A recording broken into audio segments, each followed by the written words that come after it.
Good morning. It is Monday, July 17th.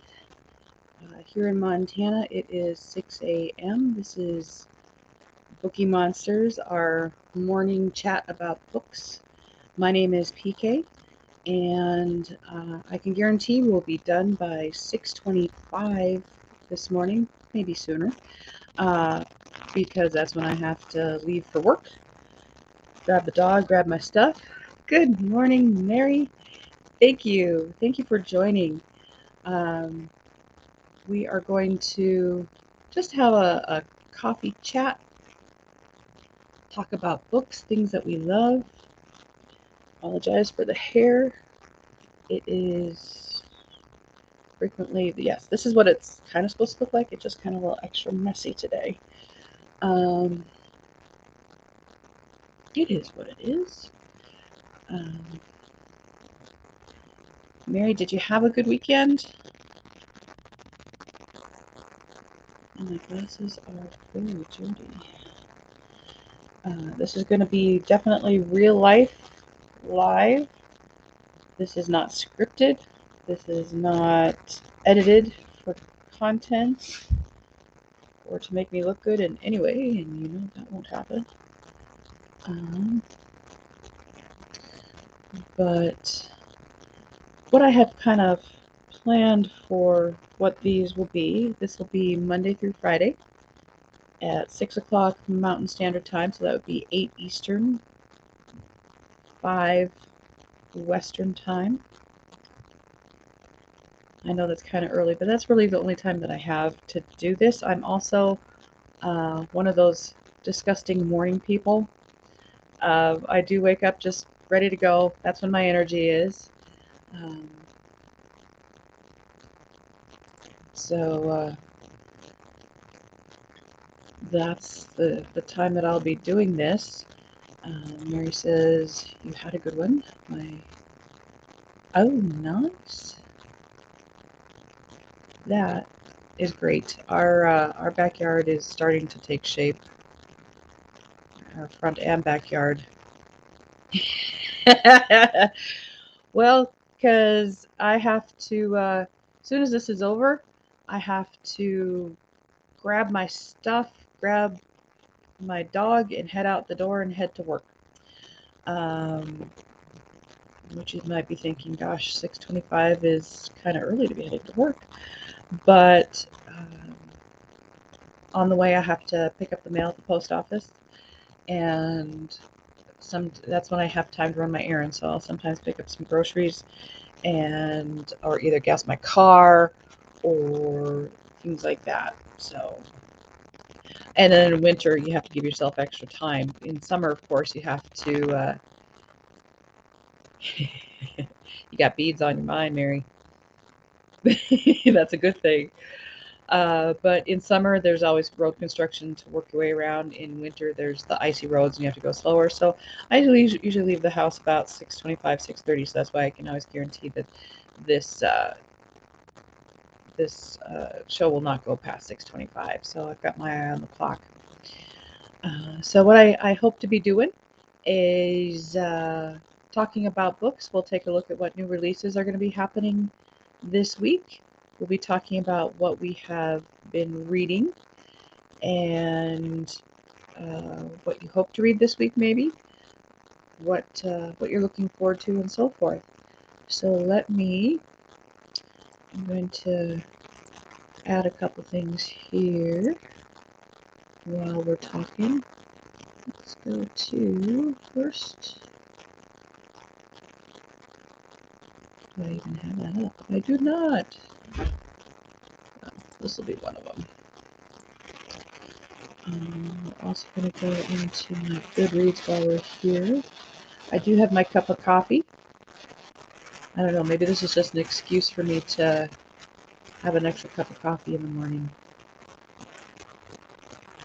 There we are. There's our new releases. Did you?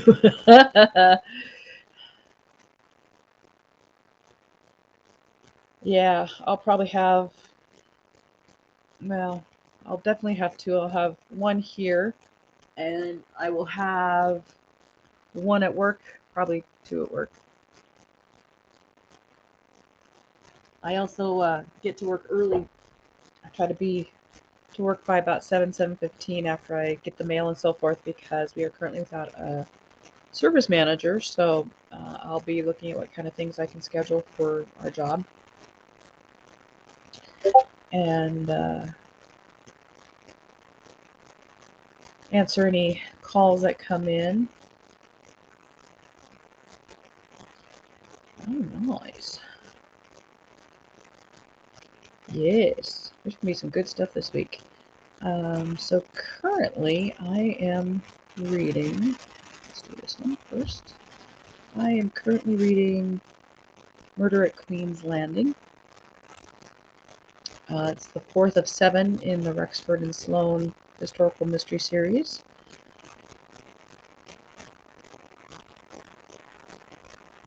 I don't know where I am at in it. I don't think I'm at the halfway point yet, but that's what I have been reading. It's got one of those slow burn romance sub stories going on, which I like. He's a scientist, so you know he's cranky, but a marshmallow underneath. If you like the Veronica Speedwell series by Deanna Rayburn, this is a good one to read in between. That's such a pretty cover too. Let's see if we can click on that. Nope. That's okay. But that one came out in 2020. So that's what I am mainly reading. I still need to give myself some time to read.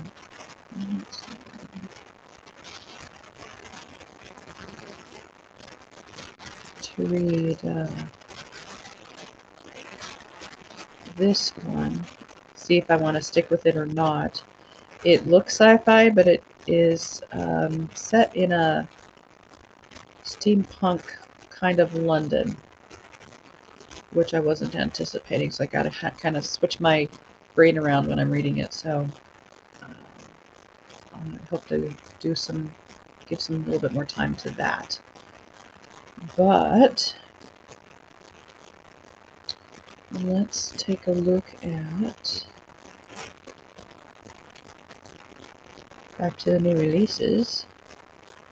This is on bookriot.com, and I'm going to start with this one because I like that you can isolate the genre to be looking at this. So the only thing I don't like about it is it isn't comprehensive. I have seen that they don't have everything that I'm aware is coming out in a week, but you know, that's a good healthy amount right there.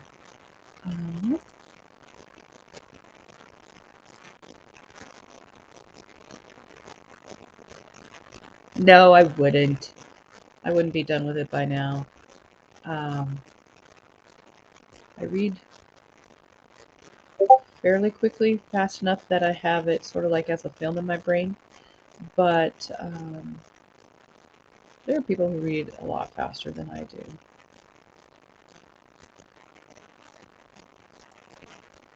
So I'm going to go back to new releases, and let's just take a look at mysteries. Mysteries and thrillers this week. Mystery Monday, shall we say. Taking a look at the covers. Pretty much green and black, aren't they?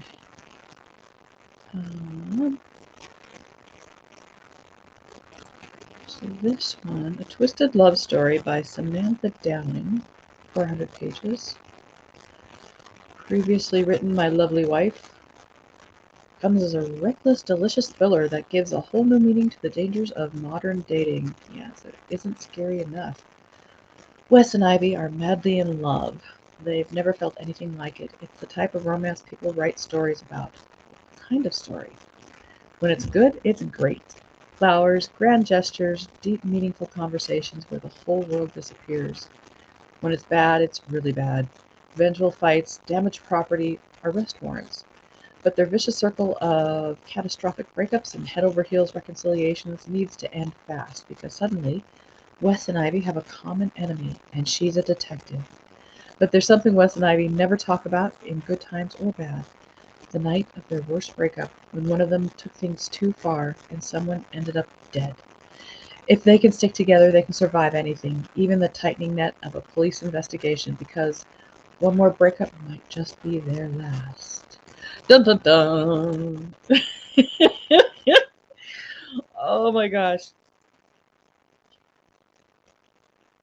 Oh, you will get back into reading, Mary, I promise. Once you get some of these other groups and doing reading sprints and things like that, you will get inspired. I definitely appreciate you showing up this morning. This is the inaugural live in the morning. I do have to tell myself not to linger too long in the shower. That felt really good this morning. So let's go back up to here, close that. Cutting Teeth by Chandler Baker. 320 pages. With devourable writing and pitch-perfect humor, Cutting Teeth is a sharp, original, wickedly astute look at the sting of modern motherhood. Oh, great.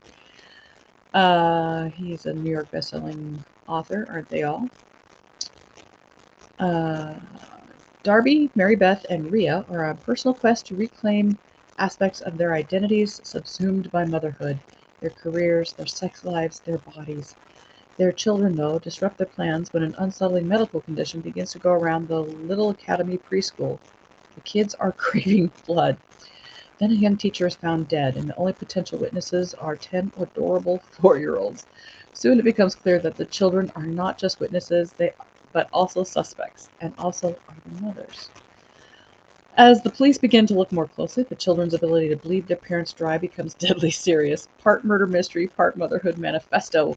Cutting Teeth explores the standards society holds mothers to, along with the ones to which we hold ourselves, and the things no one tells you about becoming a parent. I can laugh because I am not a parent. Some mother was having a really bad day, I think. I usually do Amazon ebooks on my Kindle. I do have Audible. I sometimes listen to those, but I have a really hard time because I'm really picky about the reader's voice. It has to be a really good voice and performer being performed and all that. But I usually do Kindle, also because my mom has one of my older Kindles and I share books with her to keep her. If you think I am a big reader, I learned from my mom. She is a voracious reader, which is how I kind of chose Bookeemonster. You know, Cookie Monster loves cookies, om nom nom. I love books, om nom nom. But I got it from my mom. Yeah, that's what I think. Do you do mostly audio now, Mary, or is it? I am getting back into physical books. Recent events, we won't go into politics here, but recent events have made it very clear that powers that be can cut off your access to anything you have electronically, whether it be funds or your books and things like that. And there are certain books that I want to have. I have a lot of physical books. I used to hit the library book sales hard, and when they're like 25-50 cents, even if you're remotely interested in it, you grab it. And I have a lot of those that I need to weed out. But recent books that I've read, I'm starting to get those physical books too. You got to be prepared for the apocalypse, man, or if the publishing industry collapses. You got to be prepared. I'm a prepper. I'm a book prepper. How can I help you? I imagine this is the ultimate in customer service. 256 pages. Previously wrote a book called Looker. No one knows Margot's real name. Her colleagues and patrons at a small-town public library only know her middle-aged normalcy, congeniality, and charm. They have no reason to suspect that she is, in fact, a former nurse with a trail of countless premature deaths in her wake. She has turned a new page, so to speak, and the library is her sanctuary, a place to quell old urges. That is, at least until Patricia, a recent graduate and failed novelist, joins the library staff. Patricia quickly notices Margot's subtly sinister edge and watches her carefully. When a patron's death in the library bathroom gives her a hint of Margot's mysterious past, Patricia can't resist digging deeper, even as this new fixation becomes all-consuming. Taut and compelling, How Can I Help You explores the dark side of human nature and the dangerous pull of artistic obsession as these transfixing dual female narrators hurtle toward a stunning climax. We're definitely getting the antagonist side of things in these stories, last couple.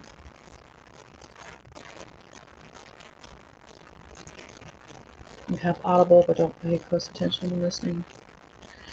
You know, one thing that I also kind of have that, but it's not, I think it's different learning styles or intake styles. I'm definitely a visual, hands-on kind of learner, and I don't listen as well hearing things, I think, and there's people who do.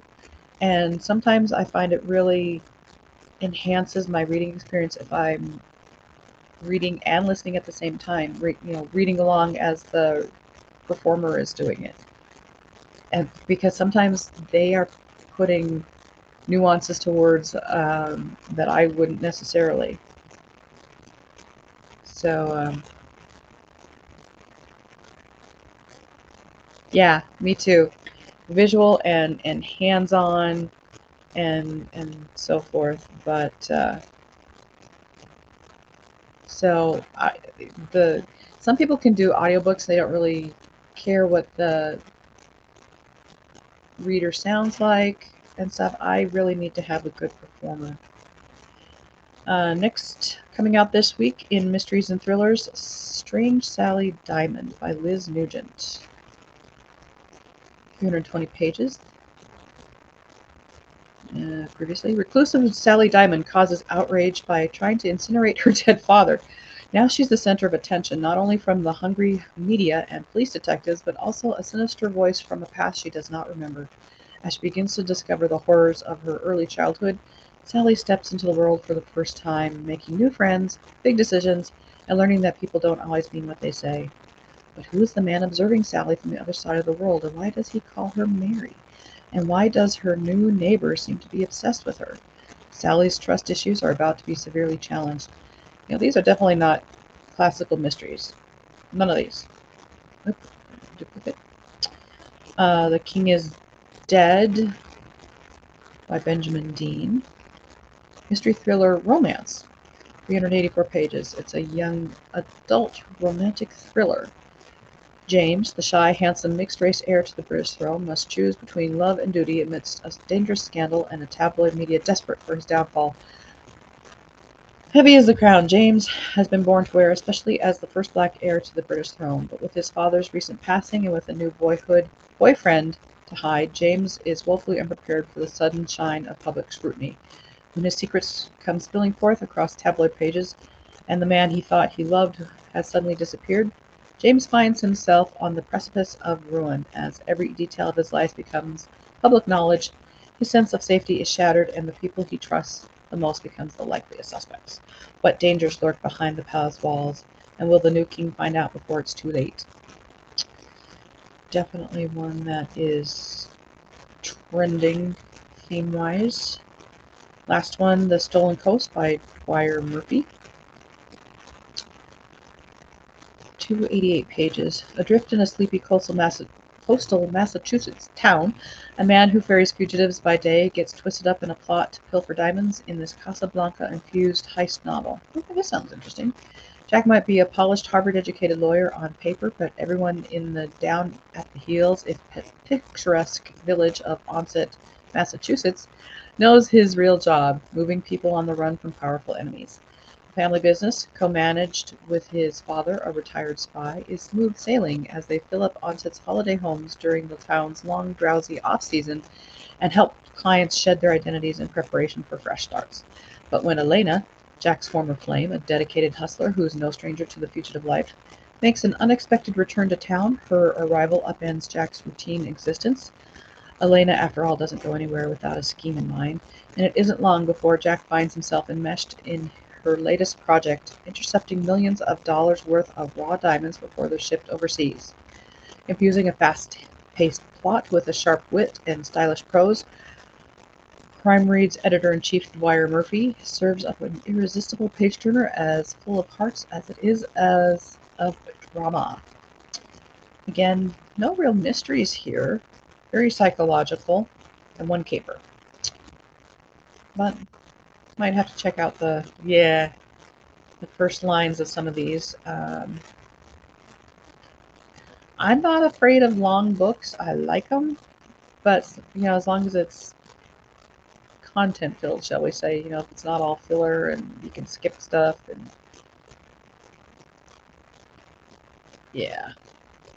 yeah, I'm not real thrilled with this week's, but everybody has taste. That's okay. And I'm definitely a mood reader, and I'm just not in the mood for these at this time, but I might check out the caper one. Not that I would read it right away. I've got too much on my TBR right now, but we're getting close to my cutoff mark, so I want to thank you, Mary. Thank you for being my audience today. Tomorrow we'll go through some more new releases. We might choose a different genre to go through. Let me know what you want to listen to. If you want publishing news, I can check that out.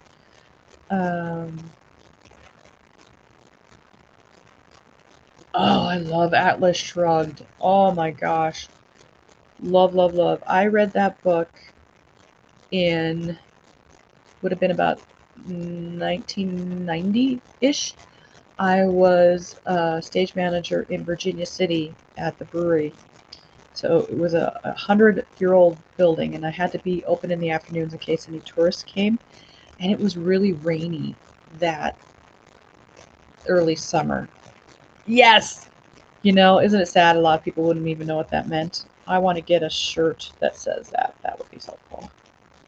And that speech, oh my gosh, on and on and on. There was a movie made recently, or a set of movies made recently of that. I want to watch those. I love those. But I will we'll be here again tomorrow. We'll see how this goes. Make sure to get some reading in today. It makes life better. I hope your Monday is uneventful. And if it is eventful, it's only good things. Hope your Monday is very not Monday-ish. I have to go in and I have to do payroll. I have to do some scheduling. We have a truck this morning as well, so our guys will be busy doing that. And I'm hoping to have to walk Keo a couple times. And so I hope you have a good day, Mary. I'll see you on Randy's channel. And you can let her know that I'm wearing one of her pendants. It's the selenite and kyanite pendant. I know, there's some good stuff. It was a long list. Yeah, have you seen the claimant list? Yipes. I hope I do. I hope I don't buy anything either. But everybody, if you're tuning in later, I hope your day has been good. Let me know what you're reading. Let me know what you're interested in. And I will... and don't forget, Storm Reads and Lee are having a sprint today at 5 o'clock my time, 7 o'clock Eastern. I think it's on Lee's channel. I'll maybe put the description down there. But I'll see you guys tomorrow. Thank you so much. Bye bye.